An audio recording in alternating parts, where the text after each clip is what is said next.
Sektor perikanan tangkap merupakan sektor penting bagi pertumbuhan ekonomi di suatu daerah, terutama yang berada di kawasan pesisir, seperti juga di wilayah Medan, Sumatera Utara. Saat ini potensi perikanan tangkap di Provinsi Sumatera Utara sekitar 800.000 ton setiap tahunnya. Wilayah potensial itu ada di Selat Malaka sebesar 276.000 ton per tahun dan Samudra Hindia sebesar 565.200 ton per tahun. Pada tahun 2011, hasil produksi ikan tangkap mencapai 416.185 ton. Angka ini naik 3,81% dari tahun 2010. Sementara dari Kota Medan, hasil perikanan tangkap di tahun 2012 mencapai 83.000 ton. Di tahun 2011 sebesar 79.000 ton dan 77.000 ton tahun 2010. Dan wilayah Belawan adalah salah satu sentra produksi ikan di Kota Medan yang sudah terkenal sejak dahulu. Jadi untuk memenuhi kebutuhan ikan di Sumatera Utara, bahwa ada 5 kabupaten kota yang bisa mendukung kebutuhan ikan Sumatera Utara yang terbesar. Yang pertama itu adalah Medan. Medan ini bisa memberikan kontribusi sekitar 20%. Selanjutnya diberikan oleh Kabupaten Batubara, itu lebih kurang 16%. Sedangkan di kabupaten kota lainnya antara lain Sibolga, Tanjung Balai, dan Srege. Ini masing-masing memberikan kontribusi sekitar 13 maupun 8%. Yang paling dominan di Medan atau Belawan ini adalah pada umumnya ikan-ikan pelagis ya. Ikan pelagis itu ikan di permukaan. Itu bisa teri, selar, kemudian dan lain-lain sejenisnya lah. Itu yang pada umumnya yang ada di pantai timur atau Sumatera Utara ini yang tersentra di Belawan ini. Kegiatan di sektor bahari ini terjadi di Pelabuhan Perikanan Samudra Belawan. Ada sekitar 500 kapal tangkap yang aktif. Di tahun 2012, hasil produksi ikan dari pelabuhan ini mencapai 63.000 ton. Umumnya di sini di atas 30 GD. Banyaknya ya, sedikit yang di bawah 30 GD itu kapal-kapal pukat ikannya. Mereka kan berlayar ke fishing ground, utamanya di Selat Malaka, tapi kadang-kadang pergi juga ke Laut Cina Selatan, ke utara, dan kadang-kadang juga sampai Samudra Hindia. Karena ini pelabuhan perikanan Samudra Belawan. Nah, aktivitasnya tentu memfasilitasi kapal-kapal penangkap ikan, nelayan, dan juga pengolah. Ya, makanya ini yang di darat ini industri perikanan. Nah, dari laut ikannya masuk di TPI, tempat pendaratan ikan, itu kan harus didistribusikan. Nah, itu yang kita fasilitasi. Hasil produksi ikan tangkap di sini sebagian diekspor ke luar negeri. Salah satunya adalah gurita. Satu perusahaan eksportir bisa mengirim 100 ton gurita setiap bulannya ke luar negeri. Awalnya sih dulu kita banyak ekspor, kita banyak jenis. Ada ikan, terus ada scallop, ada panggang pulut, ada cumi, ada sokat. Nah, tapi kesemuanya itu seiring dengan waktu kita bersaing dengan pabrik-pabrik lain, sehingga sampai saat ini kita hanya mampu bertahan di satu produk, yaitu frozen baby octopus atau baby gurita dalam bentuk beku.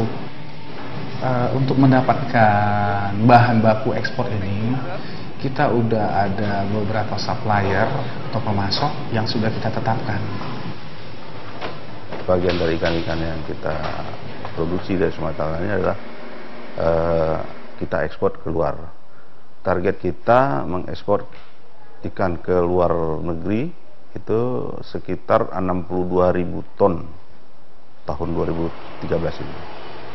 Belawan ini mempunyai nilai strategis lebih tinggi. Karena apa? Dekat dengan pelabuhan umum, sehingga bisa ekspor langsung. Ada Kuala Namu, ini kan dengan Singapura, artinya pasar dekat.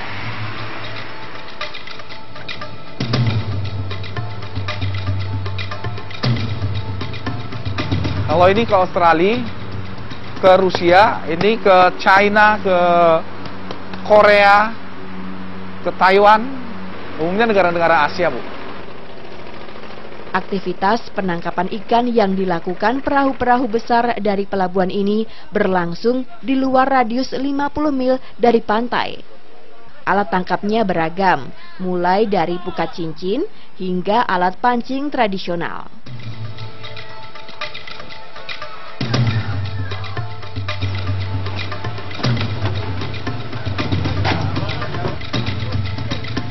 Semualah masuk segala, sampah-sampah semua masuk.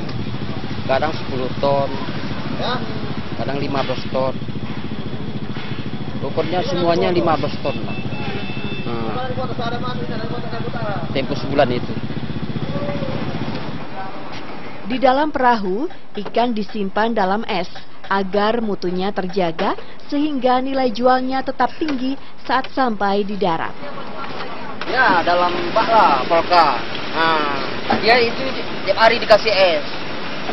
Ya supaya jangan busuk, supaya awet. Supaya bisa dikirim, dia batas dia 5 hari dikirim. Ada kawan pulang, ini dalam gudang ini jemputnya 4. Itulah, siapa yang pulang dikirim. 10 blong, 15 blong, berarti dia 15 blong, berarti 3 ton.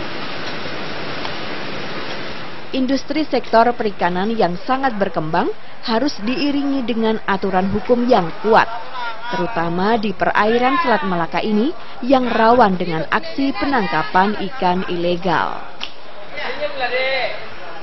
Jadi izin itu ada kewenangan pusat, dalam hal ini Kementerian Kelautan, kemudian ada juga kewenangan provinsi, dan ada juga kewenangan kabupaten kota. Jadi kabupaten kota itu berwenang mengeluarkan izin yang di bawah 10 GT. Nah, kemudian yang provinsi kewenangan perizinannya itu antara 10 sampai 30. Nah, sedangkan yang di atas 30 itu adalah kewenangan pusat. Dalam hal ini Kementerian Kelautan Perikanan. Bagaimana jika pelanggaran itu terjadi? Ke nelayan-nelayan besar yang melakukan penangkapan, bahkan izinnya pun bisa dicabut. Kemudian dikenakan hukuman denda, bahkan hukuman kurungan. Peraturan ke penindakan itu berlaku Undang-Undang Perikanan nomor 45 tahun 2009. Bahkan di sini di Sumatera Utara ini, di Medan ini ada salah satu hakim ad hoc yang khusus menangani peradilan menyelesaikan masalah perikanan ini. Salah satu dari 7 provinsi barangkali ya di Medan ini. Jadi sudah banyak yang dilakukan, yang diputuskan oleh pengadilan perikanan di Medan ini.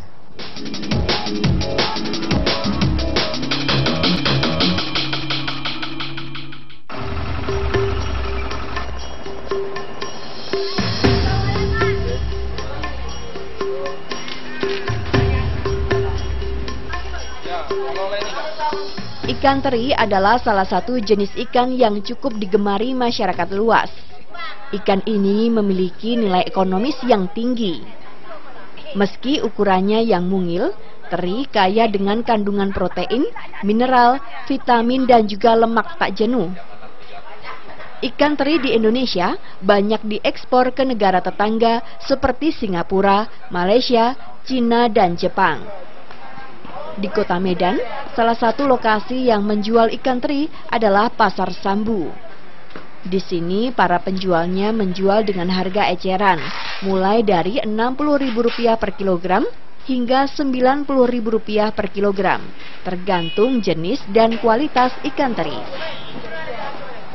Kalau teri-teri gini banyak Tanjung Balai, dari Belawan, itu teri Medan terkenal. Ini belinya tadi di Jalan Seram karena dia seluruh pelabuhan dioper ke Seram semua. Orang Seram lah tuki besarnya.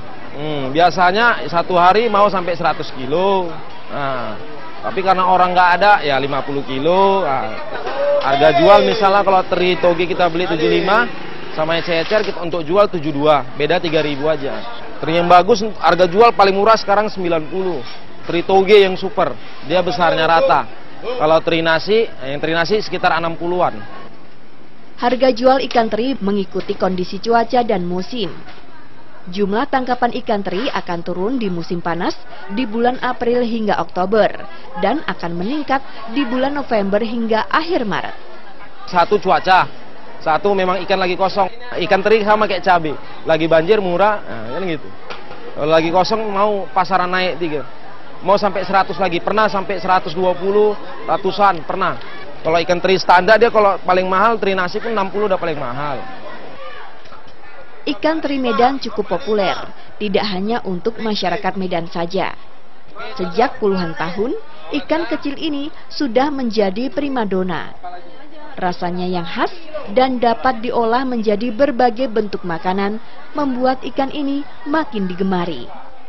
Saya beli ikan teri nasi 2 kilo untuk oleh-oleh anak ke Jakarta. Karena teri nasi itu kan kepingin anak-anak. Di Jakarta kan jarang dapat. Jadi itulah biasa khas dari Medan, teri nasi. Ya itulah makanya beli teri nasi. Ini tadi belinya sekilo 74.000. Dulu waktu anak-anak masih mahasiswa udah sering makan ikan teri nasi. Jadi orang itu pun merantau, kalau kita datang ke Jakarta orang itu minta teri nasi oleh-oleh ke Jakarta gitu. Ciri khasnya lebih enak dia, lebih terasa manis lah, lebih gurih lah dia gitu. Iya, daripada teri-teri yang lain. Dari teri Sibolga pun lebih enak, teri nasi Medan lah gitu. Selain ikan teri, hasil perikanan lain dari perairan Belawan juga memiliki nilai ekonomi yang tinggi, salah satunya di sektor bisnis kuliner. Di warung ikan bakar Hajah Mis misalnya, saat jam makan siang, banyak penggemar ikan laut yang datang. Warung makan ini memang menawarkan beragam menu ikan laut. Ikan favorit yang bisa dijumpai di Belawan adalah ikan aji-aji. Ada yang mengklaim ikan aji-aji hanya ada di Belawan. Ukurannya besar dan dagingnya tebal. Satu ikan bahkan dapat dijadikan 2 menu, dibakar dan dibuat asam manis. Untuk membuat menu asam manis, ikan dicuci hingga bersih terlebih dahulu. Bumbunya antara lain cabai, bawang merah, bawang putih, dan tomat. Proses membuatnya hanya 15 menit.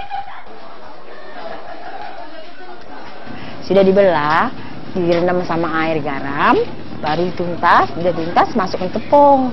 Tepung dibalut, baru masuk kuali.